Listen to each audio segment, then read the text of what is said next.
तुम्हारे जेब में नहीं है पैसा तो कोई नहीं पूछेगा भाई तू है कैसा है। मैंने पहला कांस्टेबल का एग्जाम क्रैक किया था 2010 में। मैंने कभी सोचा नहीं था कि सरकारी नौकरी करूंगा। रिश्तेदार बुरा न माने यार, आप सभी लोग बहुत अच्छे थे। इसका इतना मोटा शरीर है, आर्मी में कैसे दौड़ेगा। मैंने पूछा कि यार अब क्या पढ़ना है, पता ही नहीं कि क्या पढ़ना है। सरकारी नौकरी हमारे लिए नहीं बनी। कोई गरीब लड़का है वो जितना ऊपर उठ सकता है ना पीछे, किसी अमीर व्यक्ति का लड़का उतना ऊपर नहीं उठ सकता। पहले कभी तैयारी की हो? नहीं की, यही कर लो, ये दोनों कर लो, किसी की जरूरत नहीं है। 100 किताबें एक एक बार पढ़ने से अच्छा है कि एक किताब को 100 बार पढ़ा जाए। नमस्कार दोस्तों, जय हिंद, जय Bharat, Vande Mataram. All exam place पे आप सभी का बहुत बहुत स्वागत है।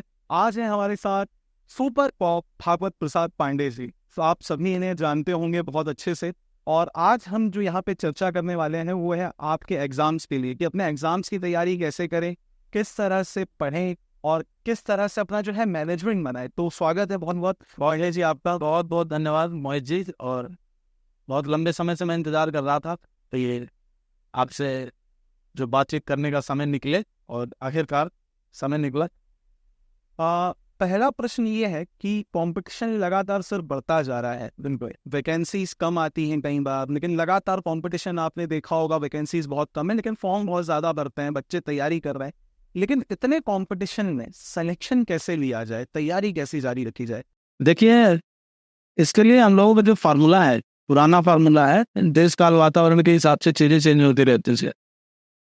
लेकिन एक जो जिस समय पे हम लोगों ने तैयारी शुरू की थी, उस समय जो माइंडसेट था वो माइंडसेट कभी पुराना नहीं हो सकता। ठीक है, वो माइंडसेट हमेशा वैसा ही है। और वो माइंडसेट ये है कि हमें करना है, तैयारी करना है, परीक्षा के परिणाम के ऊपर आधारित पढ़ाई नहीं करना। हमको केवल परीक्षा के लिए पढ़ना है, जो हमें पढ़ना है पूरा मन लगा के उसको पढ़ेंगे और अपना टारगेट बनाए, छोटे टारगेट बनाए, उनको पूरा करें। लगातार कंपटीशन बढ़ता जा रहा है, वैकेंसीज कम होती जा रही है, बच्चे फ्रस्ट्रेट हो जाते हैं। कई बार बच्चों को देखा होगा आपने, परेशान हो जाते हैं, तैयारी छोड़ देते हैं। तो मैं अपनी बात जारी करता हूँ वहां से। पहले होता क्या था, आज से 10 साल पहले की बात करूँ, 12 साल पहले की बात करूँ, उस समय इतनी जागरूकता भी नहीं थी और इतना कंपटीशन नहीं था। उसका मेन रीजन था बहुत सारे गांव के हमारे जो भाई हैं, जो बच्चे हैं, वो अवेयर नहीं थे, जागरूक नहीं थे। ठीक है, और कहीं ना कहीं एक कठिनाई, जैसे मैं अपनी बात करूं तो मैंने पहला कांस्टेबल का एग्जाम क्रैक किया था 2010 में। ठीक है, तो वो दौर ऐसा था कि हम लोग सोचते थे कि यार सरकारी नौकरी हमारे लिए नहीं बनी है। ठीक है, सरकारी नौकरी जो करते होंगे बड़ी कोचिंग में पढ़ते होंगे और उनको अंग्रेजी बहुत ज्यादा आती होगी। ठीक है, मैथ्स में बहुत ज्यादा अच्छे होंगे और लगातार 8-8 10-10 घंटे पढ़ते होंगे। उनके पास समय इतना होगा, वो 10 घंटे पढ़ेंगे, ये सब सोचते थे। और ये गांव में आज भी बच्चे बहुत से हैं जो ऐसा सोचते हैं। उनको लगता है कि यार हम इन लोगों से कैसे कंपटीशन कर पाएंगे जो महानगरों में बैठकर बड़ी बड़ी कोचिंग में पढ़ रहे हैं। आजकल कोचिंग देखिए, आपके मोबाइल में तो कोचिंग आ गई है कोचिंग, और इतनी सस्ती आ गई। जो हम लोगों का जमाना था, सच बताऊं तो 2010 में वो जो दौर था, उस समय पर अगर हम किसी कोचिंग में जाने की भी सोचे तो वहाँ की जो फीस है वो सुन करके होश उड़ जाते थे। अरे भाई साहब, इतनी ज्यादा कि मतलब आज नहीं है उतनी फीस। इतनी ज्यादा फीस थी उस समय पे। मतलब छोटे से छोटे कोर्स, मैं उदाहरण देता हूँ, कोचिंग सेंटर का नाम नहीं लूंगा। 2010 तक तो कोई ऐसी जरूरत मुझे समझ में नहीं आई। बहुत ही हंसते कहते, पता नहीं चला कब भर्ती हो गए। लेकिन जब 2010 में मैं भर्ती हुआ, ये कहानी बड़ी रोचक है, मैं इसे बता रहा हूँ, आपको विस्तार से बताता हूँ, आप लोगों के लिए मोटिवेशन के लिए हो जाएगा ये। मैंने कभी सोचा नहीं था कि सरकारी नौकरी करूँगा। और एडवर्टाइजिंग के क्षेत्र में थोड़ा बहुत काम कर रहा था, मैं प्रिंटिंग वगैरह के क्षेत्र में काम कर रहा था उस समय पर। और शौक तौर पर गाने का, और कमेंट्री करने का, और इन सब चीज़ों का, क्रिकेट खेलने का, वॉलीबॉल खेलने का बड़ा शौक था। और काम धाम छोड़ करके खेलता था। ठीक, बहुत उसी समय पर हमारे बीच से एक दोस्त का सिलेक्शन हुआ आर्मी में। जी, ठीक है। आर्मी में सिलेक्शन हुआ तो कहीं ना कहीं इन लोगों को एक हो पाई कि नहीं यार, हम लोगों के बीच से भी लोग जा सकते हैं। आपने कहीं देखा होगा कि कोई गांव है जहाँ IAS ही IAS है। जी, कोई एक गांव है कि वहां से बैंक बैंक में ही लड़के जा रहे हैं। एक कोई गांव पर्टिकुलर ऐसा है जहां हर घर से फौजी है। जी, एक कोई गांव ऐसा है, ये क्षेत्र ऐसा है जहां पुलिस का बिल्कुल, जैसे भिंड मुरैना की मैं बात करें, भिंड मुरैना में वो क्रेज है वर्दी का भाई साहब। जी, धुआंधार क्रेज है, सबको वहाँ वर्दी ही चाहिए। हाँ, वर्दी ही चाहिए। तो होता क्या है, जब हम अपने बीच से लोगों को, मनुष्य क्या होता है, अनुगामी स्वभाव का व्यक्ति होता है। जी, ठीक है, अनुगामी स्वभाव का प्राणी है। देखता है लोगों को, यार ये क्या कर रहा है, हमको भी चलना है, हमको भी ये काम करना है। आपने देखा होगा इस तरह की प्रवृत्ति मनुष्य में होती है। अगर एक बड़ा पाव वाला कोई आपके मोहल्ले में आके लगा ले और 1 महीने तक उसकी बड़े पाव के ठेले में भीड़ दिख जाए, तो वहाँ 10 ठेले दाएं 10 ठेले बाएं लग जाएंगे। ये बिल्कुल हकीकत है ना, देखा देखी बहुत होता है। और पहला स्टेप जो होता है वो उठाने की हिम्मत हर किसी की नहीं होती। पहला स्टेप बहुत मजबूती से उठाता है, वो बहुत धैर्य करके उठाता है। रिश्तेदार पीछे तुम्हारे लगे हुए हैं। हमारे रिश्तेदार बहुत अच्छे थे, कह दो मेरे रिश्तेदार बुरा ना माने यार, आप सभी लोग बहुत अच्छे थे। और कभी हमारे रिश्तेदारों ने इस तरह से टोंट नहीं किया कि क्या कर रहे हो, कि क्यों नहीं कर रहे हो, कि क्या, नहीं, कभी नहीं। तो वहां से जब हमारा दोस्त निकलता है, रवि नाम था उसका, बगहा है हमारे घर से, सतना का रहने वाला हूँ, श्रीकुम का। तो बगहा है, वहां से रवि का सिलेक्शन हुआ। इतना खास क्लोज दोस्त नहीं था, बस हम लोग क्रिकेट साथ में खेलते थे। ओके, क्रिकेट हमारा साथ में होता था। तो याद है मुझे, रवि का जब सिलेक्शन हुआ तो सभी लोग खुश हुए कि अरे वाह यार, आर्मी में इसका सिलेक्शन हुआ है, हम लोग भी तैयारी करेंगे। जी, तो हमारे गांव के कुछ लड़कों के साथ में प्लान किया। गांव में बिल्कुल माहौल नहीं था, नहीं रहता है अक्सर, नहीं रहता है उस समय, बहुत से गांवों में रहता है। और वही है, पहला व्यक्ति कोई निकले तब माहौल तब बनता भी है। पहला व्यक्ति कौन निकले, हिम्मत चाहिए। अभी मैं कहानी बता रहा हूँ उसके लिए। हम लोगों ने डिसाइड किया कि यार चलो आर्मी की तैयारी करेंगे। जी, तो मेरे साथ में 2 लड़के और हुए। जी, तो हम लोगों ने सुबह उठना चालू किया, 5 साढ़े 5 बजे उठना, दौड़ना चालू किया। जी, और मुझे याद है कोहरा रहता था, शायद वही जनवरी का महीना रहा हो, कोहरा रहता था। उस कोहरे में हम लोग जाए, दौड़ करके जब आए तो हमारे गांव के एक बुजुर्ग व्यक्ति थे, बड़े प्रतिष्ठित व्यक्ति थे। उन्होंने हमें रोका, बोले कहाँ तुम लोग सुबह सुबह 6 बजे 6:30 बजे कहाँ से आ रहे हो? तो हम लोगों ने बताया कि भाई दौड़ के कहा कि ये दौड़ रहे हो। उस समय मेरी एज हो गई थी 22 साल। ठीक है, हाँ 22 साल का था मैं। और आर्मी में जो अपना क्लर्क का डिवीजन रहता है ना, क्लर्क का क्षेत्र वो रहता है, क्लर्क में जाने के लिए आपको 23 साल की उम्र तक आप जा सकते हैं। तो 1 साल था मेरे पास। जी, और मेरे साथ एक लड़का था जो 18 साल के लगभग का था। और एक हमारे भाई और थे, उनकी उम्र थी तकरीबन उस समय 24-25 साल की।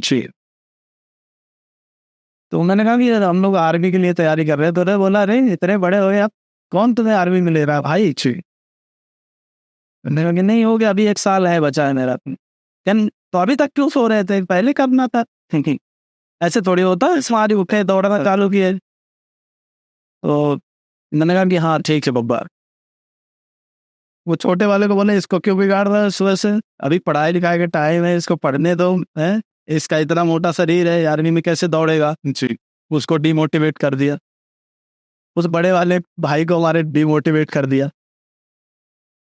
अब बचा मैं, तो मेरी तरफ देख के बोला तू 22 साल का हो गया, घर में कुछ नहीं काम धाम कर भाई, अभी सुबह से सुन तुम लोग दौड़ रहे हो, जाके कम से कम चारा वारा गाय का काट लाते, तो गाय तुम्हारी दूध देती ज्यादा है, तो और दौड़ के आ गए हो, 1-2 किलो और ज्यादा खाओगे तुम लोग। इस तरह की बातें उन्होंने मेरे सब करके, ताने जिसको बोलते ना, ताने, टॉन्ट दे दी, वहां पे टॉन्ट मार दिया भाई साहब। उस दिन से दौड़ बंद हो गई हमारी।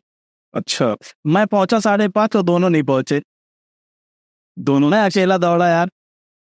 अब अकेला आदमी कब तक दौड़े, तक करेगा। 4-6 दिन दौड़ा, बंद कर दिया मैंने। फिर उसी समय एक क्रिकेट मैच हुआ था, मन कहा एक क्या बोलता हूँ, मानिकपुर है, मानिकपुर जी।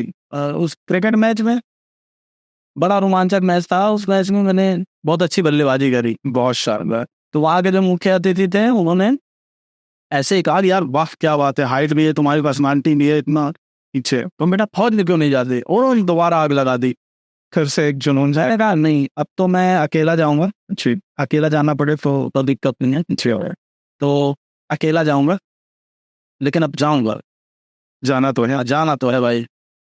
बस वहां से निकला, मैंने पता किया कि क्या क्या करते हैं। तो बताया गया कि एक आपका रोजगार पंजीयन होना चाहिए, ठीक है, रोजगार पंजीयन करवा लो वहां जाकर, रोजगार कार्यालय में, जिला रोजगार कार्यालय में, है ना। और थाने से कैरेक्टर सर्टिफिकेट बनवा लो, दोनों चीजें ले लो और फिर भर्ती में आप जा सकते हो। और मेडिकल में ये चीजें होती हैं, इन सारी चीजें बताई इन्होंने। तो मैं वहां से निकला, मैंने रजिस्ट्रेशन करवाया और थाने गया था वही सर्टिफिकेट बनवाने। तो उसी समय पे भर्ती चल रही थी, पुलिस की। तो किसी ने कहा कि यार देखो भर्ती चल रही है, देखो जा करके देखो क्या है। नवाब पहुंचा, देखा लंबी लंबी लाइन लगी हुई है। वहीं एक मेरा दोस्त था, बहुत शान लगा हुआ था उसी लाइन में। इसमें मुझे बुलाया जी। अब बोले थोड़ी हेल्प करो मेरी, ऐसा वैसा, बड़ी लंबी कहानी, फिर कभी बताऊं जी। इसको थोड़ा सा क्लोज करते हैं, बहुत बड़ा वीडियो हो जाएगा। तो वहां से मजाक मजाक में मैं लाइन में लगा, वहां से लेटर मिला। और उस लेटर मिलने की भी कहानी थी। मैं लाइन में उस दिन लगा, लेटर एक दिन बाद मिलता है, पर मैं इंटरेस्टेड नहीं था ज़्यादा। उसके आर्मी का बहुत था पूरा। मैं घर चला गया। 5 दिन बाद मेरे गांव के लड़के वो लेटर वहां से लेके आए, क्योंकि वो लेटर ढेर में पड़े रहते थे। वो लोग जब अपना लेटर लेने गए तो देखा तो मेरा लेटर था। उन्होंने कहा ये मेरे गाँव का लड़का है। तो जो ऑफिसर थे वहाँ, उन्होंने कहा कोई बात नहीं, इस पर साइन कर तो ले जाओ जी। वो मेरे गाँव लेकर के आए। वहां से हम वो लेटर लेकर के रीवा गए। रीवा में दौड़ हुई हमारी, दौड़ वगैरह कंप्लीट हो गई। उसके बाद मन में आने का होता है कभी कभी, जब आप मेहनत करते हो ना, तो आपके मन में अपने आप से पॉजिटिव एनर्जी आती है और लगता है कि नहीं यार जी ये कर लेंगे, हमसे ये हो जाएगा, ठीक है। वो वहां से वो एनर्जी आई और 28 दिन बाद हमारा रिटर्न एग्जाम था, ठीक है। इसके लिए मैं अब एक बहुत ऊंची चीज बता रहा हूँ पीछे, अब बहुत बड़ी चीज बता रहा हूँ। जिन लोगों को जीरो से स्टार्ट करना है, जीरो से स्टार्ट किया था मैंने पूछा कि यार अब क्या पढ़ना है, पता ही नहीं कि क्या पढ़ना है, सिलेबस का कोई आया तो भाई साहब इंटरनेट है, आप 5 तरह के कोचिंग है। आप लोगों का ही है जी, ऑल एग्जाम प्लेस मैंने देखा, मैं उसी से प्रभावित हुआ था। कितने कम फीस में आप लोग ये सब पढ़ा रहे हो और बहुत दे रहे हो। अभी तो आपका कोई कोर्स आने वाला MBSI का लॉन्च, नहीं, एक 40 रुपए का, हाँ, टेस्ट सीरीज वाला, सभी एग्जाम्स की टेस्ट सीरीज मात्र 40 रुपए में। 40 रुपए में 3000 टेस्ट, 3000 टेस्ट, वो भी जितने भी एग्जाम्स होते हैं वो भी 1 साल के लिए पास रहेगा बच्चे के पास। अच्छा, लगातार वो अलग अलग एग्जाम्स की अलग अलग उसकी टेस्ट सीरीज मात्र 40 रुपए में ला सकता है। टेस्ट सीरीज है क्या? टेस्ट सीरीज है, हर 3000 टेस्ट सीरीज है। मैंने सुना, मुझे मतलब अंदर से इतना अच्छा लगा कि आज केवल मेहनत करना है आपको। संसाधन भाई साहब कितना इजीली अवेलेबल है संसाधन। उस समय हमें पता नहीं कैसे तैयारी करना है, सिलेबस पता नहीं। अब तो सारा हम लोगों के ऐप पे मिल जाता है, इंटरनेट पे मिल जाती है, सारी चीजें आपको उपलब्ध ज्यादा इजी। मैंने कल सुना है जी, और कल सुना, मैं अभी तक मेरी हंसी नहीं रुक रही यार, मुझे खुशी है मुझे जी कि 40 रुपए में 3000 टेस्ट कैसे दे रहे हो इस सारी एग्जाम्स के, उसकी भी स्टोरी में बताऊंगा मैं जी। तो मैं सीधा रेलवे स्टेशन है सतना का जी, वहाँ बुक्स मिलती कंपटीशन की, ठीक है। वहाँ पहुंचा जी, ऐसे सहमा टाइप का, एकदम पता ही नहीं है कि क्या करना है, क्या नहीं पता ही नहीं है कि कैसे करना है। हमारे गांव से कोई पुलिस भी नहीं, ये बात हमारे गांव में ऐसा था कि एक पीढ़ी ऊपर बहुत जॉब से, अरे बहुत थे भाई साहब। डिप्टी कलेक्टर थे बिराला गर्ग जी, थे श्री बिराला गर्ग जी डिप्टी कलेक्टर थे हमारे गाँव में। और उसके अलावा रीवा यूनिवर्सिटी है जो, वहाँ के डीन रह चुके हैं जी हमारे गांव से, और जज रह चुके हैं जी। और आबकारी में बड़े लेवल पे रह चुके हैं, मतलब एक पीढ़ी ऊपर। लेकिन अपनी जो हमारी पीढ़ी थी उस, ठीक है, हमारे पिताजी वाली जो पीढ़ी थी उस पिताजी वाली पीढ़ी में भी कोई नहीं था। ओके, ठीक है, वही से कह पाया। होता क्या है, जब हम सफल होते हैं ना जी, जब हम सफल होते हैं तो फिर हम उस सफलता का मूल्य नहीं पहचान पाते जी, ठीक है। जैसे कोई गरीब लड़का है वो जितना ऊपर उठ सकता है ना पीछे, किसी अमीर व्यक्ति का लड़का उतना ऊपर नहीं उठ सकता। ये बात तो सहमत। जो बिल्कुल गरीबी देख करके उठता है, ठीक है। बहुत से लोगों को मैंने देखा ढोल बजाते हैं, मैं गरीब था, मैं गरीब हूँ, मैं गरीब रहूंगा। अरे भाई, ढोल बजाने की बात नहीं है जी। आपके माँ बाप ने कोशिश की है आपके लिए जी, उन्होंने अपने पेट को काट करके आपको खाना खिलाया है जी, ठीक है। तो उसका ढोल मत बजाओ कि मेरा बाप था, फटा पहनता था, ये था। ढोल नहीं बजाना चाहिए। लेकिन उनका जो संघर्ष है वो आपको प्रेरित करता है आगे जाने, ठीक है, आगे जाने के लिए। आपके आसपास का जो माहौल है, जो संघर्ष है, वो प्रेरित करता है। जब आपके साथ अन्याय होता है, आपके साथ गलत होता है, आप देख रहे हैं कि आपका कहीं हक है, वो हक आपको नहीं मिल रहा है, तब आपके दिल में एक आग लगती है। वो आग काम करती है आगे बढ़ने के लिए पीछे। और रिश्तेदारों का, जैसा रिश्तेदारों का तो रिश्तेदार काम आते हैं भाई। मैं मोटिवेट बता दूं, मेरे बहुत अच्छे रिश्तेदार थे, उन्होंने कभी इस तरह से किया वगैरह नहीं, कभी नहीं किया। और हम लोगों की ईश्वर की दया से ठीक ठाक था, परिवार में हमारा ठीक ठाक था, हम पर कभी कोई दिक्कत वैसी नहीं थी। पर जो रिश्तेदार होते हैं जो पूछ लेते हैं, बेटा कितने परसेंट आए, वो अक्सर क्या कर रहे हो आजकल, क्या कर रहे हो आजकल, छोटा वाला क्या कर रहा है, अच्छा अच्छा अच्छा, वो तो उस लड़की का तो रेलवे हो गया, तुमने नहीं भरे थे बेटा जी, तुमने नहीं भरा बेटा। अरे भरा होता तो तुम पूछ रहे होते, पता होता तो मुझे पर ठीक है, कोई बात नहीं, ऐसा होता है जी। तो वहां से एक मोटिवेशन मिला हम लोगों ने। मैं गया रेलवे स्टेशन में, खड़ा हुआ बाहर बुक स्टॉल में, और मैंने इससे पूछा धीरे से, जब काउंटर खाली हुआ उसका भीड़ छटेंगे, कोई बगल वाला पूछे कौन है ये, कंपटीशन में आ रहा है, इसको पता नहीं चाहिए, पता ना। तो वहां पे खड़े होकर के फिर उससे कहा, मैंने कहा वो आरक्षक जी की तैयारी के लिए किताब चाहिए, ऐसे ही बोला मैंने, नहीं किताब चाहिए आरक्षक की तैयारी के लिए। तो मैंने बोला अच्छा कौन सी चाहिए। मैंने कहा कि कौन कौन सी लगती है ऐसे। बोले कि लगते तो कहीं है, लो 3-4 किताबें रख दी उसने। बोले हाँ ये लो, 354 रुपए हो गए जी। मैंने कहा कि हाँ ठीक है। वो पता नहीं क्यों समझ गया वो बंदा कि अलग अलग इसलिए दिया था मुझे, पूरा अलग अलग करके दिया था। एक लुसाइड दी थी जी, बाद में मुझे याद है, हाँ मैंने पढ़ा उसको, लुसाइड दी थी। एक अंक गणित के अलग दे दी है ना उसके, और एक तुम्हारी रीजनिंग की अलग दे दी उसने। वो सब 4-5 किताबें दे दी उसने जी। रीजनिंग की अलग हो गई, तुम्हारी मैथ की अलग हो गई, ठीक है, जीएसटी अलग, जीएस की आपकी अलग हो गई, रिसेंट हो गई जीएसटी। और एक उपकार की थी, ठीक है, 4-5 किताबें उसने हिंदी की एक दे दी जी। हाँ, जब वो देखता है मेरी तरफ कि ये पुस्तकों को एक अलग नजरिए से देख रहा है, तो समझ गया, वो समझ गया। बोला कि कब कब एग्जाम जी, यही वाला है ना।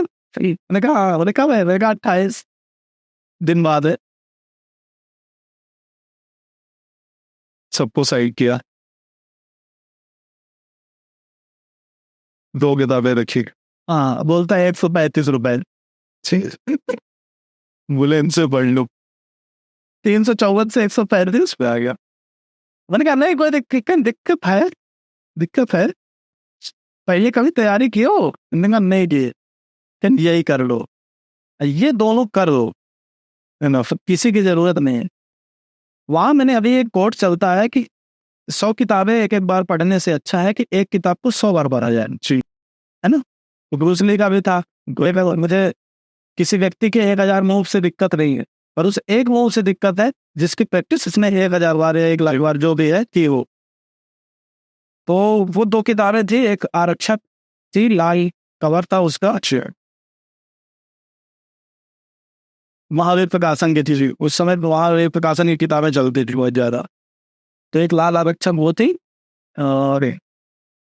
और 110 रुपए की, और 25 रुपए के उपकार थी जी, जनरल नॉलेज उपकार इंग्लिश वाली। क्या तो दोनों बुक्स थी यार। मैं दोनों बुक लेकर के आया जी, पढ़ना चालू किया, बड़ा मजा आया पढ़ के। और उसके पीछे जो मेरा बेस था, मैं 7वीं 8वीं से अखबार पढ़ता था। आप सबको अखबार जरूर पढ़ना चाहिए, करेंट भी हम लोगों को देख रहे हैं, आपको अखबार डेली जरूर पढ़ना चाहिए, चाहे जो भी पढ़ी, एक अखबार कोई सा भी पढ़ी। इंग्लिश अखबार लोग बोलते हैं एक अखबार ले लो, उसके एक आध महीना पढ़ो, ठीक है, शुरू अगर बिगिनर हो आप तो। जी तो अखबार पढ़ता था, उसमें पहेलियां आती थी, उसमें जीके थोड़ा बहुत आता था। जी एक किताब चलती थी पहले, फुल टेंशन, जी उसका नाम था, पत्रिका थी फुल टेंशन। अभी भी आती है फुल टेंशन नाम से पत्रिका, पर वो अलग थी। जी और उस फुल टेंशन में हर एक पन्ने में रीजनिंग रहती थी। ओके, तो रीजनिंग वहां से कवर हो गई। तो मुझे याद है 2007-8 से जी वो किताब, जब भी मैं कहीं जाता था, जी किताबों से प्यार तो देखो था शुरू से। हाँ, नो डाउट, किताबों से प्यार था।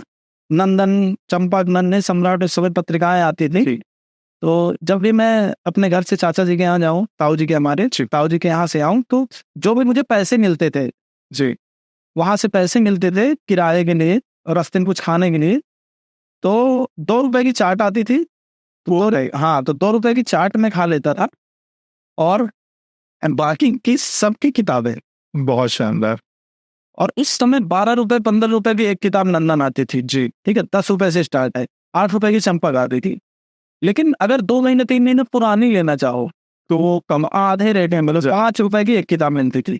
जी तो मैं उससे कह देता था, भाई मुझे नवंबर अंक दिसंबर अंक से मतलब नहीं है, पुरानी अगर हो 5-5 रुपए की मैं वो किताबें जितनी ले सकता था ले लेता था, फिर उनको पढ़ता था, उन्हें हल करता था। तो वो एक प्रैक्टिस थी। मैं ये चीजें इसलिए बता रहा हूँ कि नींव आपकी बहुत जरूरी है। जी नींव बेस बनाना बहुत जरूरी हो। बेस बनाना बहुत जरूरी है, कि जो आपके सामने चीजें आती हैं, एक माइंड सेट आपको बनाना होगा। बिल्कुल। हमको अगर सफल होना है भाई साहब, जी किसी भी एग्जाम में सफल होना है, जीवन में सफल, हमको एक माइंड सेट बनाना होगा, हमको राय आइडेंटिफाई करनी होगी, फिर उसमें चलना है। जी ठीक है, तो ये ईश्वर का आशीर्वाद था कि शुरू से मुझे थोड़ी सी लगन थी, बड़ा लगाव था किताब से। वहां से मेरी हिंदी भी अच्छी हो गई। जी हिंदी नो डाउट बहुत अच्छी थी। और जब मैं ये किताबें लेके गया तो पुरानी किताबों के मटेरियल इसमें मिलने लगे। ओके। जब आप कुछ पढ़ना चालू करते हो, काम करना चालू करते हो, तो वो बहुत पुरानी चीजें उसमें मिलती हैं, रिकॉल होती हैं, आपको पता चलता है कि इस किताब में ये चीज बताई गई है, तुमने पहले से पता है, वैसे पता है, अरे थोड़ी थोड़ी हम वो लगता है कि नहीं यार, खुशी होती है। जैसे किसी बड़े शहर में चले जाओ, वहां अपने गाँव पास पास आदमी मिल जाए तो बहुत अच्छा लगता। अच्छा लगेगा, वैसा उस किताब को देख करके लगा। तो उस किताब को पढ़ना चालू किया तन्मयता से। जी और उपकार को पढ़ना चालू किया।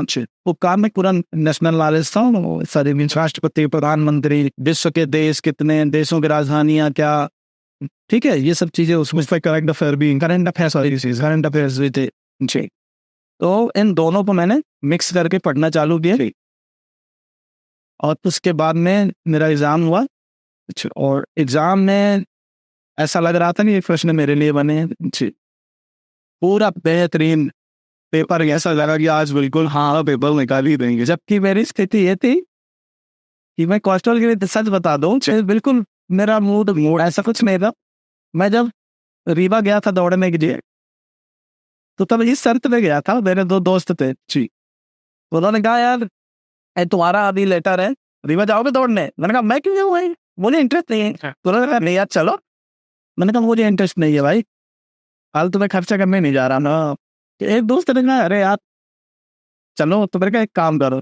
जी एक आदमी, मेरे पास गाड़ी थी एक सीट, जी बजाज की, 2 व्हीलर की। तो मैंने कहा एक आदमी तेल भराओ, जी एक आदमी खाना खिलाओ।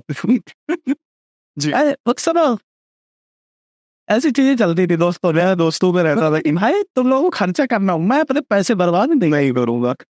तो उन्होंने कहा ठीक है। जी तो खाने और खर्चे में चल दिए अपन, तीनों गए, दौड़ हो गई, वापस आए, मैंने साइलेंटली तैयारी चालू कर दी। बहुत शानदार। ये दोनों शाम को, जैसे ये भी पढ़ते, शाम को मुझे बुला लेते 2 घंटे, तो मैं साइलेंटली इसलिए पढ़ता था कि कोई डिस्टर्ब ना करे, साइलेंटली पढ़ता था। और इनके पास शाम को पहुंचता था, वो डिस्कशन हो, वापस आ जाऊं मैं। जब पेपर हुआ, ये दोनों आपस में झगड़ रहे हैं, अरे यार ये मिस हो गया, ये मिस हो गया, ये मिस। और मैं गाने गा रहा हूँ। जी गाड़ी चलाते समय गाने गा रहा हूँ, तो फिर इन लोगों ने मुझे गालियां देनी चालू कर रहे हैं और कहा कि भाई इसका तो बन गया, अब हम नाम खर्चा करेंगे, ठीक है, नाम खर्चा करेंगे, नाम तेल भराएंगे। इंस्पेक्टर का यही उतार दूंगा, चला जाओ। फिर वहां से हम लोग वापस आए और जैसा कि सोचा था जी, रिजल्ट पॉजिटिव आया मेरा। और वहां से सेलेक्ट होकर के इंटरव्यू होता है फर्स्ट उस समय। इंटरव्यू भी बहुत अच्छा गया जी। और उसके बाद मेरा सिलेक्शन हुआ। जैसे ही मेरा सिलेक्शन हुआ जी, ठीक है, उसके बाद एक उस क्षेत्र में पूरे लगा कि नहीं यार, लोगों को लगने लगा कि नहीं होगा। उसके बाद एक बच्ची थी, उसका हुआ, और एक दो और लोगों का हुआ। मतलब अब तो मेरे गांव से 3-4 पुलिस वाले हाँ सेलेक्टेड है। और भी एग्जाम्स में कुछ लोगों ने क्वालिफाई किया है। तो वहां से जब मैं एग्जाम दे करके सेलेक्ट होकर के जब मैं पुलिस में अंदर आया और ट्रेनिंग में गया जी, ठीक है, जब मैं ट्रेनिंग में गया तब मुझे पता चला कि यार ऐसा कोई अलग से लड़के नहीं होते अपने बीच के ही हैं, हम लोगों के बीच के ही हैं। कुछ तो हम लोगों से कमतर भी हैं, कुछ हम लोगों से अच्छे भी हैं, पर हैं इसी तरह के लड़के जी, अलग से कुछ नहीं, ना कोई अलग से एक्स्ट्राऑर्डिनरी। मैं 68% जी, 10वीं में भी था मेरा 68% के आसपास, 12वीं में हालांकि उस समय 68 बहुत होता था। आज वो आर की कॉमन हो गया। पहले 85-86 में आपका मेरिट बनता था जी, आप 99 में मेरिट बन रही है, ठीक है, वो टफ रहता था उस समय पे। पर 68 मैं अपने स्कूल का टॉपर था, 68 में, बहुत शानदार। तो जब वहां पहुंचा, लोगों को देखा, और 2011 का एग्जाम आया, ऐसा 2011 ऐसा ही आया, पहली बार व्यापम का। वहां से हमारे दोस्त थे विजय सनस जी, हाँ भाई एक टीआई बन गया है वो, विजय सनस थे, और भी कुछ लोग थे, वो उनका सिलेक्शन वहां से हुआ, ऐसा ही में। हाँ, और हम लोग बैठते थे साथ में, बैठने वाले हैं, देखने वाले हैं कि हिंदी मोस्टली बहुत से लड़के जो तैयारी करते थे वो हिंदी पढ़ाता था मैं, ओके, हाँ, तो उन लोगों को हिंदी पढ़ाता था, बताता था। तो जब इन लोगों को सेलेक्ट होते देखा मैंने कि इनकी हिंदी मुझसे बेटर नहीं थी। अच्छा, हिंदी 70 नंबर की होते उसमें, मेन पार्ट अदा करती हिंदी। हिंदी का बहुत मैथ्स है एमपीएसआई में, बहुत बहुत जानते हैं। एमपीएसआई के लिए हिंदी रामायण जरूरी है, आपके लिए बहुत जरूरी है। तो वो एक टर्निंग पॉइंट फिर हुआ। मैंने कहा नहीं यार, अपन नहीं कर सकते जी। तो सेकेंड ईयर में मैंने सेकेंड ईयर करके पढ़ाई छोड़ दी थी कि चलो यार, सिलेक्शन तो लोगों का होता नहीं है जी, बड़ा मुश्किल पड़ता है। लेकिन जब मैं कांस्टेबल के ट्रेनिंग सेंटर में जी लोगों को पढ़ते हुए भी देख रहा था और बढ़ते हुए भी देख रहा थी, तब मेरे दिमाग में आया कि नहीं यार, हम नहीं कर सकते, अपन नहीं कर सकते। फिर मैं वहाँ से लौटा और मैंने अधूरा जो मेरा ग्रेजुएशन था उसको मैंने प्राइवेट से किया, हाँ प्राइवेट तौर पर इसको पूरा किया जी। और वहाँ से फिर मैंने कंपटीशन की तैयारी की जी। 2-3 बार असफल हुआ मैं, फाइनली असफल हुआ। 2012 में ही मेरा सिलेक्शन उसमें रिटर्न में हो गया था जी। फिर वहीं ग्राउंड में प्रैक्टिस के दौरान जी, फिजिकल प्रैक्टिस के दौरान मेरा पैर फ्रैक्चर हो गया। 56 दिन तक बेड में रहा अच्छे, और पैर में अभी भी दिक्कत है। तो 56 दिन बेड में रहा, फिर बैसाखियों के सहारे चला रहा यार। वो एक छोटी सी रहती थी, हालांकि मेरे बहुत से दोस्त थे, उन्होंने कहा कि यार इसको छोड़ दो जी। तो मैंने कहा भाई मेरा, बोले नहीं ये हम इस तरह से नहीं देखना चाहते थे जी। फिर उसके बाद में 13 का एग्जाम आया, अच्छा गया, इंटरव्यू में नंबर नहीं मिले किन्हीं कारणों से जी। उसके बाद वाला जो आया 14-15 नंबर दिया आया, तो उसमें 6 नंबर मिले इंटरव्यू में, लेकिन रिटर्न में कम हो गए थे। उस रिटर्न का कट ऑफ था उसका 148 जी, और मेरे 149 आए थे। मतलब 2 नंबर कम होते तो कट ऑफ से बाहर जाता जी। इंटरव्यू तो अच्छा गया, लेकिन कट ऑफ कमजोर था, तो सिलेक्शन नहीं हुआ। सब मुझे लगा कि यार कमी हो रही, हाँ कहीं ना कहीं कमी हो रही है। तो फिर वहां से मैंने विचार करके और लोगों से सलाह करके, सफल लोगों से एक स्ट्रेटेजी बनाई, तरीका बनाया। उस समय इतनी कोचिंग और ये सब ऐप वगैरह नहीं चलते थे। और जो वहाँ कोचिंग का मैं बता रहा था, एक प्रतिष्ठित कोचिंग है, वहाँ गया मैं, तो उसमें एमपीएसआई का 15,000 रुपये, 15,000 रुपये फीस, ठीक है जी। मैंने कहा कि डेमो, बोले डेमो ले लो 3-4 दिन जो भी है, पर उसके लिए 5,000 जमा करना पड़ेगा। डेमो के लिए भी पैसे, डेमो लो चाहे जो लो, 5,000 जमा करो, एक हफ्ते के बाद अगर पढ़ना है तो 10 और दो, पूरा पैसा दे तो निकल गए। तो मैंने कहा कि यार ऐसा है क्या। फिर मैंने किसी तरह मनाया उनको, मैंने कहा कि यार देख लो 2 दिन का डेमो दे दो, फिर मैं जमा कर दूंगा। 2-4 दिन में या उन्होंने, हालांकि 1 हफ्ते तक मुझे कुछ नहीं बोला जी, पर वहां पे मुझे लगा कि काफी धीमी प्रोसेस है यार। बहुत क्या हो गया कि मैं 3 बार देखो मैं दे चुका हूँ ऑलरेडी, दे चुका हूँ मैं, तो मुझे बहुत धीमी प्रोसेस लगी जी। मैंने कहा नहीं यार, कुछ इस तरह से तो मैं नहीं पढ़ पाऊंगा, बिल्कुल भी नहीं पढ़ पाऊंगा। तो वहां से अंबुज सर हैं जी, बहुत फेमस हैं, वो बहुत अच्छा पढ़ाते हैं जी। अंबुज सर को मैंने पढ़ा जी। अंबुज सर से मैंने एक चीज़ सीखी कि चीज़ों को रिलेट कैसे करते हैं, और ट्रिकी बनाना चालू किया। वैसे मैं आपसे बोलोगे हायान किसके शासनकाल से आया, चंद्रगुप्त के शासनकाल में कौन आया था, या रेंसोंग कब आया जी, हर्षवर्धन के शासनकाल में कौन आया था। इन चीज़ों को अगर कहो तो मिक्सअप बहुत से लोग कर देते हैं अभी, या तो जो डीप पढ़ते हैं उन्हें तो सब पता हो जाता है। हम लोग अभी डीप में नहीं थे, हम लोग तो शुरू में थे वो वैसे। तो हमने ऐसा कह दिया कि फायान है, फायान यानी फटा यान। तो यान कैसे फटा, चंद्र ऐसे जा रहा था तो चंद्रमा में गुप्त रूप से टक्कर हुई, चंद्रमा के गुप्त रूप से 2 टुकड़े हो गए, ठीक है, और यान फट गया। तो फायान कब आया, चंद्रगुप्त द्वितीय के समय आया। लो ये ट्रिक के साथ, ये ट्रिक कर यही, अब एक बोले में मिस नहीं हो सकता जी, ठीक है। और वेंस ऑफ जी, गाना कब गाया गया जी, जब हर्ष बढ़ा तो गाना गाया गया। फिट कर लिया ट्रिक्स के साथ मैं ऐसे ही करने लगा भाई जी। जैसे पंपास के घास के मैदान कहाँ है जी, पंपास के घास के मैदान कहाँ है, अभी याद करना तुमने। ये भी टीना है जी, टीना बोलते हैं तो टीना टप्पर जी, टीना टप्पर एक बोरवेल है, उस पे टीना टप्पर है, और वो टीना टप्पर हवा आने से जी हिल गया है, तो उलझा हुआ है। अर्झा हमारे बघेली में बोलते हैं, अर्झ जाना उसको जी। तो अर्झा हुआ है वो, टीना बोलते हैं उसको। और चारों तरफ घास की हरियाली, वहीं से पंप हाउस में अर्जेंटीना, तो पंपास अर्जेंटीना वो कभी जा ही नहीं सकता है। जैसे अगर हम बात करें कि सबसे ऊंचाई पर स्थित झील कौन सी है जी, तो टीटी काका है जी। तो कैसे किया, टीटी यानी तटिया, मचान लगी है, काका उस पे बैठे ऊंचाई में। तो जो टीटी काका झील है वो सबसे ऊंची झील है ना। तो बैकास झील सबसे गहरी है जी। कैसे गहरी है, जब हम नीचे देखते हैं सबसे ज्यादा शहरन नीचे देखने में होती है, गहराई देखने में। ऊंचाई आप कितनी भी देख लो, पर जब गहराई देखोगे तो आपको शहरन वो भी काल जैसा दिखेगा। तो बैकास झील हो गई। ट्रिक्स के साथ पूछी से वहां बात की आपने। हाँ, मैंने अभी एक क्वेश्चन बता दिया आपको, ये तो आप याद लेकर लीजिएगा। ट्रिक्स के साथ से जरूरी भी है, ट्रिक्स के साथ। मुल्क पानी की सबसे अच्छी झील कौन सी, सुपीरियर है, क्यों पानी उसका सुपीरियर है जी, है।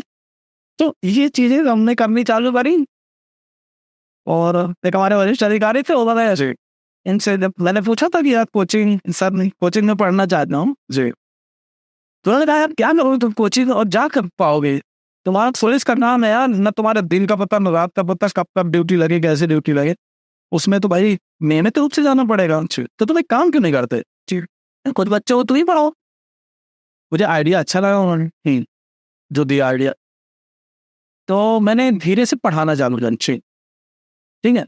तो जो मैं पढ़ता था, क्या बनाता था, सारी चीजें, मेरी टीम भी जुड़ गई, कुछ कोचिंग जी में पढ़ाने वाले मेरे दोस्त थे जी, तैयारी करने वाले दोस्त थे, उन्होंने बड़ा सहयोग दिया। मैं उनका नाम भी लेना चाहूंगा अभी जी, जैसे कि प्रदीप गुप्ता है हमारे जी, अभी वो जेल पुलिस में है जी, और सिरौली में है। प्रदीप गुप्ता हो गए, एक रवि पांडे हो गए जी। रवि पांडे इस समय रीवा में है, रीवा में वो जिला लोक सेवा प्रबंधक हैं जी, ठीक है। रवि पांडे हो गए, और उसके अलावा भूपेश बैस हैं, अभिलाष मिश्रा हैं जी, टॉपर थे अपने बैच के वो। ये लोग लगातार मार्गदर्शन करते थे, सब चीज़ें होती थी। अभिलाष मिश्रा बहुत बहुत बहुत अच्छे अधिकारी हैं, वो अभी बालाघाट इनका टर्न चल रहा है, जबलपुर में थे अभी, वहाँ से गए हैं 2 साल के लिए। तो इन लोगों ने इतना ज़्यादा मेहनत की। अभिषेक का नाम लेना चाहूँगा मैं, अभिषेक सिंह है, और अभिषेक सिंह ने हिंदी पढ़ाते थे, वो पटवारी हो गए हैं जी, हाँ, उनका भी सिलेक्शन हो गया। और अंकित सिंह राजावत है जी। हमारे हम लोग 5 मास्टर थे जी, ठीक है, 5 टीम थी पूरी। 5 में से भाई साहब 4 मास्टर सेलेक्ट हुए 2016-17 में जी। इतनी भर्ती भी आई थी, काफी वैकेंसीज थी उस समय भर्ती आई थी, तो हम लोग 4 लोग सेलेक्ट हो गए, 4 मास्टर, एक अंकित सिंह राजावत बचे जी। फिर उन्होंने एक बड़ी एकेडमी बनाई जी में, बहुत बड़ी एकेडमी बनाई, तो अभी वो रन कर रहे हैं और अभी भी रन कर रहे हैं जी। और हमारे बैच में 98 लड़के टोटल थे, तो उसमें मैंने टेस्ट सीरीज, मैंने बोला ना आपको मैं क्या प्रभावित हुआ जी, इतनी मेहनत से मैंने टेस्ट सीरीज बनाई थी 9 घंटे में। मैं, मेरी बहन है और मेरे भाई, तीनों लोग मिल करके क्वेश्चन छांटते थे, बनाते थे, 9 घंटे हमको लगते थे एक टेस्ट बनाए, एक टेस्ट बनाने में, ठीक है। तो 10 टेस्ट की हमने एक सीरीज बनाई थी जी, इस पर हम बात करेंगे कभी जी। तो उसका तरीका मैं आपको बताऊंगा जी, एक दिन अपन करेंगे इसको, क्योंकि इसको एक इंटरव्यू में कवर कर पाना मुश्किल हो। तो 10 टेस्ट की सीरीज ऐसी इतनी पॉपुलर सीरीज, इतनी बेहतरीन चली वो, कि उसको 64 लोगों ने ज्वाइन किया था उस सीरीज को। एक दिन हम लोग टेस्ट लेते थे, दूसरे दिन उसको सोल्यूशन का सवाल देखेंगे, 4-5 घंटे 6 घंटे चलता और सोल्यूशन में से। तो उस समय पूरी प्रैक्टिस हो गई बच्चों की, तो 64 में से उस बैच के 32 बच्चे सेलेक्ट हुए विभिन्न परीक्षाओं, बहुत बड़ी। सबसे ज्यादा क्वेश्चन में सेलेक्ट हुए, पशुवारी में सेलेक्ट हुए, आर्मी में सेलेक्ट हुए, वन रक्षक में सेलेक्ट हुई, स्टेट वायरिंग सेलेक्ट हुए, सिलेक्शन बहुत, असिस्टेंट प्रोफेसर भी हुए, क्या बात है। तो पटवारी हुए, वो बड़ा तगड़ा रिजल्ट रहा, मतलब एकदम से 3 महीने के अंदर वो हमारी कोचिंग ही बंद हो गई, कोई बचा नहीं उसमें, एक मास्टर बचा और वही वो जो बाकी लड़के जिन्होंने टेस्ट सीरीज नहीं ली थी वो बचे, और 32 जो टेस्ट सीरीज से छूटे वो बचे, बाकी हम सभी सेलेक्ट हो गए वहां से बहुत। तो वो जो सफर है, वो जो जर्नी है जी, उससे हमने यही सीखा कि यार लगे रहो, प्रयास करते रहो, इनोवेटिव करते रहो। और एक तरीका होता है पढ़ाई का। ऐसे लोग जो काम करते हैं, कहीं जॉब करते हैं, जो कोचिंग नहीं जा सकते, कोचिंग देखो, अगर जाना है कोचिंग, तो आप कोचिंग के लिए समय निकाल पाए तो जाइए। 2 चीज कोचिंग में आपको मिलेंगे, पहले मैं बोल चुका, पहला आप नियमित रूप से जाएंगे, रेगुलरिटी आएगी, और दूसरी चीज आपको कंपटीशन मिलेगा। आप कितना पढ़ रहे हैं, क्या पढ़ रहे हैं, आसपास के बच्चों से अपने आप को कंपेयर करेंगे तो आपको आगे बढ़ने का मोटिवेशन मिल पाए। तो कोचिंग से 2 चीजें मिलती हैं, और ये 2 चीजें सफलता के लिए बहुत जरूरी है। ये बात तो सही है। आप अकेले पढ़ रहे हैं यार, क्या पढ़ रहे हैं, कितना पढ़ रहे हैं पता नहीं, अकेले सामने वाला किस तरह से तैयारी कर रहा है, आपको पानी मिलता है, बात सही है, पर तुम रेगिस्तान में कुआं थोड़ी खोद सकते हो भाई, उसकी तैयारी तो यहीं से, आपको पता होना चाहिए कि किस जमीन में कुआं खोदेगा। ऐसी जमीन में आप कुआं नहीं खोद सकते कि जो बंजर जमीन है, जहाँ पे बहुत सारी चट्टाने हैं, पत्थर है, वहां कुआं खोदते जाओ, कुछ नहीं मिलेगा। तो तैयारी बहुत जरूरी है। खोदने के लिए तो तुम 800 मीटर चले जाओ तो मिलेगा कुछ ना कुछ, पर इतना तो करोगा, तुमको पता होना चाहिए कि कहाँ खोद रहा है। वहां पहुंचो, आपको 50 फीट में पानी मिल जाएगा जी। कोचिंग आपको बताती है कि कुआं कहाँ पे बना है जी। उस सिलेबस के अकॉर्डिंग जो पढ़ना होता है वो इम्पोर्टेंट होता है, और वो जो मार्गदर्शन है वही जरूरी है मेरे हिसाब से सिलेक्शन के लिए। दोनों चीजें चलती हैं, आपको what to do, how to do जी, दोनों चीजें होनी चाहिए। बिल्कुल, करना तो आपको है, पर गुरु आपको मार्गदर्शन बताएगा। कुछ लोग बोलते हैं, मैंने सुना है कि कोचिंग मैंने तो खुद सिलेक्शन नहीं हुआ तो तुम्हारा कैसे करवाएगा, ये कौन भाई।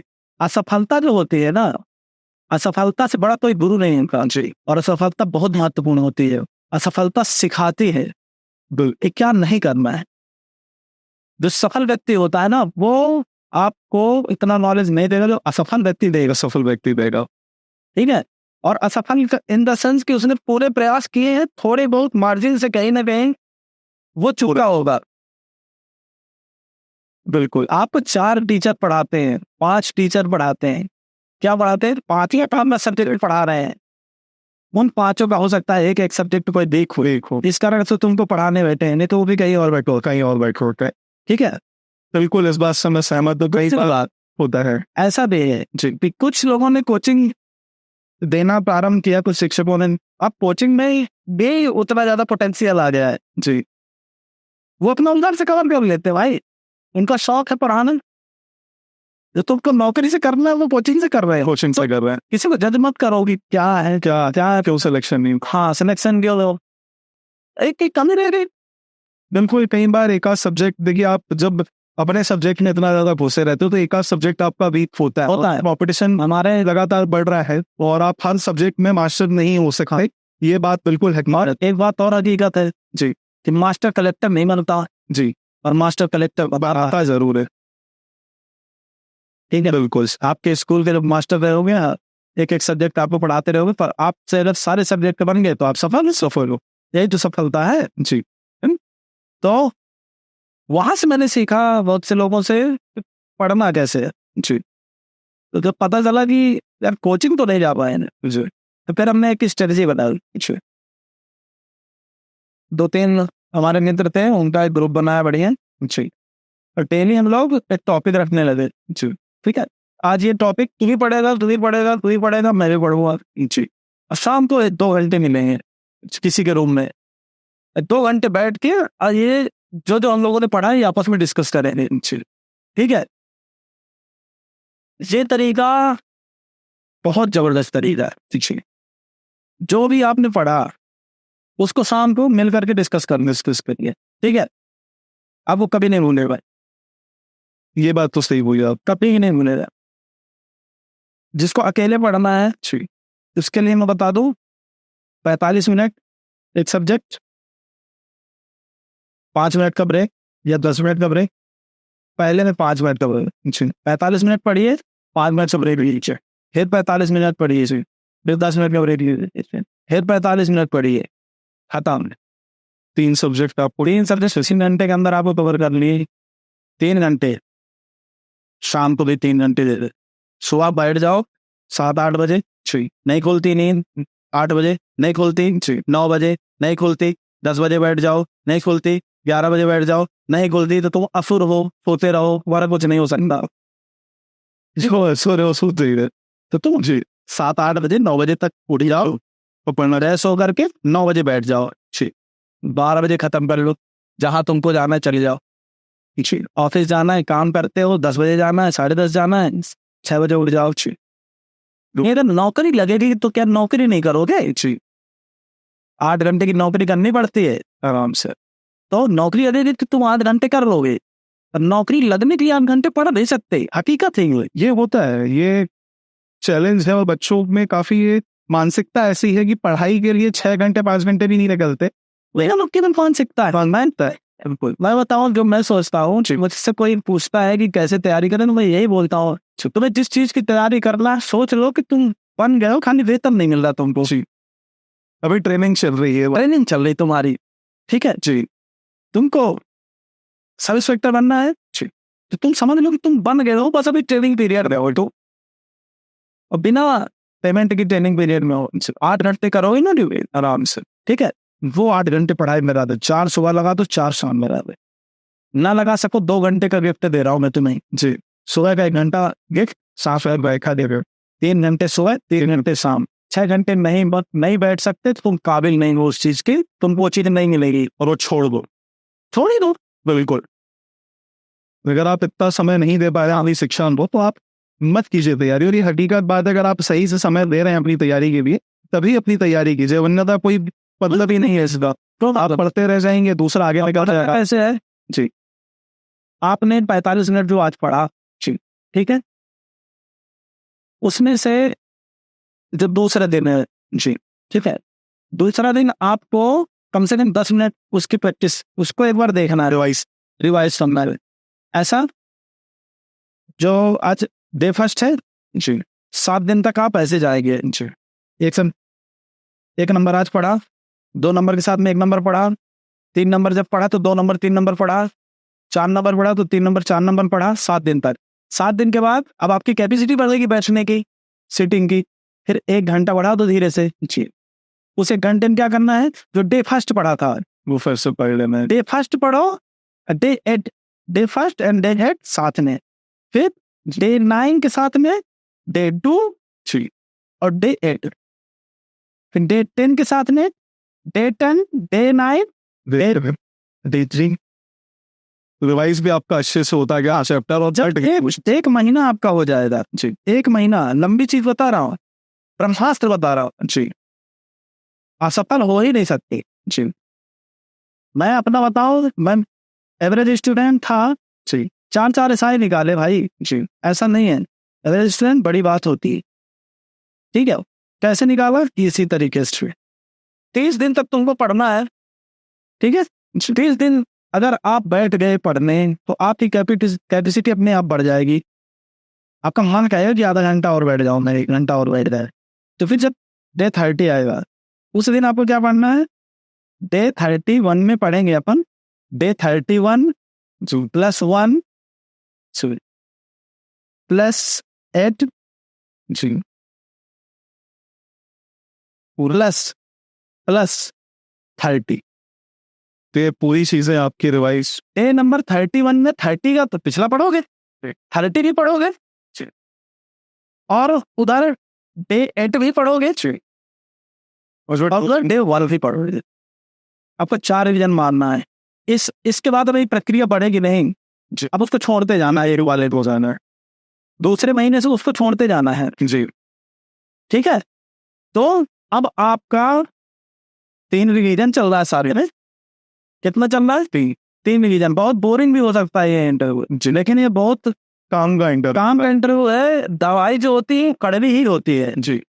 मैं तुमको गाना सुनाने का, कॉमेडी करने का बोलो कि मैं करके बता कि तुमको बहुत अच्छा लगेगा, लेकिन उससे कोई तुमको कुछ नहीं मिलेगा।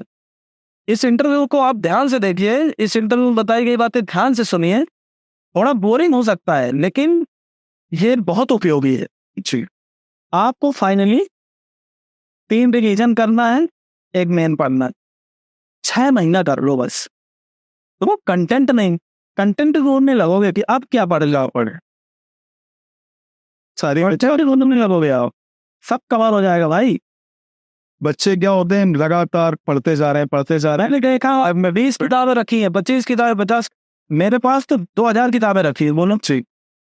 लेकिन तैयारी की किताबें इतनी मुश्किल से, वो इम्पोर्टेंट है कि क्या पढ़ना है और कितना बार पढ़ना है। कितनी बार पढ़ूं। लिमिटेड कंटेंट पढ़ें लेकिन अच्छा पढ़ें और उसको रिवाइज करें, हाँ। क्योंकि उन्हीं से क्वेश्चंस बनते हैं। बच्चे के पास अलग अलग सोर्सेज में जाने का मतलब नहीं है। मेरे जब मैं पढ़ाता था तब मुझे किताबें खरीदनी पड़ती थी जी, और मैं ढूंढता था इसमें अलग क्या है, इसमें अलग क्या है। 2% अलग रहता, 3% बस, बाकी सेम कंटेंट। किसी भी दूसरी किताब को लाओगे, सामान्य ज्ञान की एक किताब ये लाओ, एक किताब दूसरी लाओ, 5% ले लो अधिकतम। जी। अब ये प्रधानमंत्री जो लिखा वही नहीं लिखेगा भाई।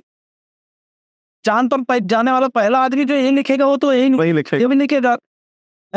बिल्कुल, क्योंकि अलग अलग सोर्सेज से पढ़ने का मतलब नहीं। लोग बॉस इंडिकस किसका नाम है वो भी गाय लिखेगा, ये भी गाय लिखेगा। ऐसा तो नहीं कि बॉस इंडिकस में टिड्डा लिखते हैं। ये हकीकत है। अलग अलग सोर्सेज में लोग बोलते हैं ये बुक अच्छी है, वो बुक अच्छी है, आप 50 बुकें ला के पढ़ो, इसमें ये छूट गया, इसमें 5%, 3% चीजें छूटती हैं, अब वो आप वैसे रिकवर नहीं कर पाओगे। वो जब आप 30% में से क्या गारंटी है कि वही एग्जाम में आ जाएगा। मान लो उस 3% का, जी, उस 3% का 10% भी मार दे, कितना पॉइंट, 1 नंबर के लिए किताब बदल दिया। सोचो, इस एंगल से कोई सोचता नहीं सोचते बच्चे। अक्सर लगता है कि 1 नंबर पढ़ ले, वो भी पढ़ ले। 1 नंबर के ही नहीं, 0.0, 3 नंबर के नहीं। जी, वो किताब चेंज हो रही है। अरे आप देखो, कैलकुलेशन करो भाई। बिल्कुल, नथिंग नंबर्स के लिए तुमने किताबें चेंज कर दी दोस्त, और फिर उस किताब को फिर से पढ़ना, तो जो आपने ऑलरेडी कंटेंट पढ़ रखा है वो आप कहीं ना कहीं मिसमैच कर देते हो। हाँ, अलग अलग दोस्तों के साथ जब रिवीजन करो, जी, वो चैप्टर वो दोस्त पूछ रहा तुम बताओ, वोट के पी जाओगे भाई, 6 महीने में चैंपियन बन जाओगे, हरा के दिखा दे भाई। बिल्कुल है, आजकल इतना है, इतनी टेस्ट सीरीज है, दो टेस्ट सीरीज बहुत इंपॉर्टेंट है हमेशा से। मतलब अगर आपको कंपटीशन अपना देखना है तो आप जितनी ज्यादा टेस्ट सीरीज लगाएंगे उतना ज्यादा आपको बेनिफिट मिलेगा। मैं बता दूं, सफलता के मूल मंत्र यही है। पहला जो है मैंने अभी ये बताया, कैसे पढ़ना है, रिवीजन कैसे करना है। जी, ठीक है, 1 study 3 revision, side to side, 1 दिन पहले का, 1 हफ्ते पहले का, 1 महीने पहले का, जी, और आज का। ये फिर से बोलता हूँ, आज का, एक दिन पहले का, एक हफ्ते पहले का, एक महीने पहले का, बस और कुछ नहीं पढ़ना। इतना रिवीजन कर लिया, कहानी खत्म। आपका सिलेक्शन 2 घंटे का एक सेट, ज्यादा नहीं, एक सेट लगाओ। एक टेस्ट सीरीज अगर आप लगा रहे हैं वो इतना इनफ रहेगा आपके लिए। मतलब डेली आप प्रैक्टिस करें, आपने जो पढ़ा है उसी सब्जेक्ट की आप टेस्ट सीरीज लगाएं, उसी टॉपिक की आप टेस्ट सीरीज लगाएं, तो आपको पता चलेगा कि हाँ आपने जो पढ़ा है वो आपके दिमाग में गया भी है या नहीं गया। तो ये इंपॉर्टेंट है बहुत। फिर एक टेस्ट सीरीज आपको लगाना है, जी कुछ नहीं करना। खाने पीने का है, खाओ खेलो जो भी है जी और वो खेलने का आदमी डिफरेंस रहता है, फ्रेश हो जाता है। ठीक है, मोबाइल से दूर रहना बहुत मुश्किल है, असंभव टाइप का है आजकल। वो से आधा एक घंटा ज्यादा मोबाइल यूज मत करो।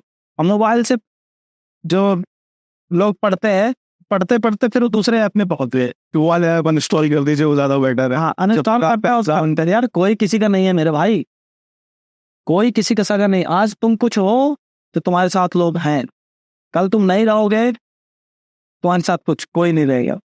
100% हकीकत है, बहुत बड़ी कड़वी सच्चाई है। तुम्हारे जेब में नहीं है पैसा तो कोई नहीं पूछेगा भाई तू है कैसा है। सीधी सी बात, हकीकत बात है ये। जब तक तुम पावर में हो, तुम पैसे में हो, तो तुम सबके लिए प्रिय हो। प्रिय हो। अजय दोस्त फोन नहीं लगाते, तू मत लगा कर। हाँ। क्या भाई, कभी याद नहीं करते। अरे तू क्यों कर रहा है भाई, जी पढ़ाई करो, पढ़ाई करो, आइए करिए बन जाओ, पढ़ाई लिखाई करो, IAS बनो, फिर याद करेंगे, हम बोलेंगे हमारे मौसी करा था आइए सर, तब मजा आएगा। तब मजा आएगी।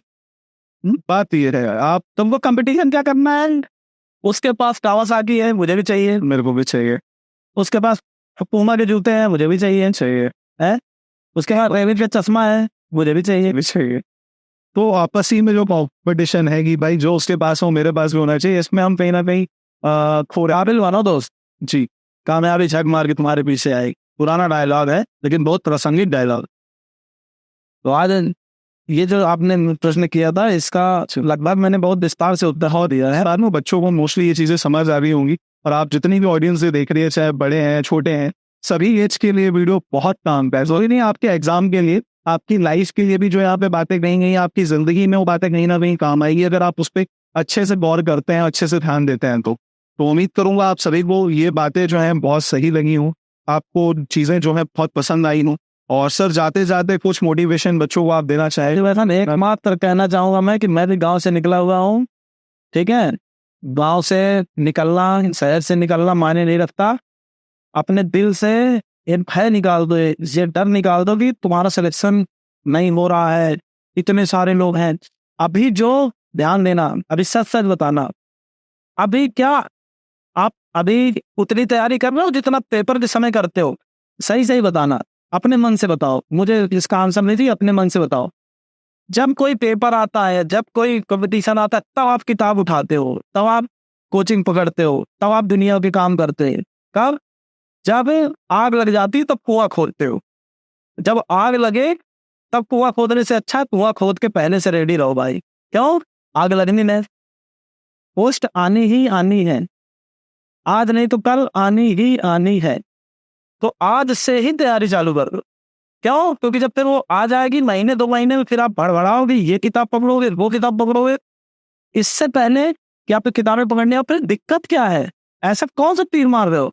7 घंटे 8 घंटे तुम्हारा मोबाइल की स्क्रीन टाइम है, जाके चेक करो मोबाइल में, उसमें फंक्शन रहता है। 7 घंटे 8 घंटे का एवरेज स्क्रीन टाइम है युवाओं का आजकल का। ठीक है, 7 घंटे 8 घंटे आप फेसबुक में, यूट्यूब में और दुनिया भर के ऐप्स में जा रहे हैं। ठीक है, और 4 घंटे पढ़ाई में देने में तुमको दिक्कत हो रही है यार, दिक्कत है यार।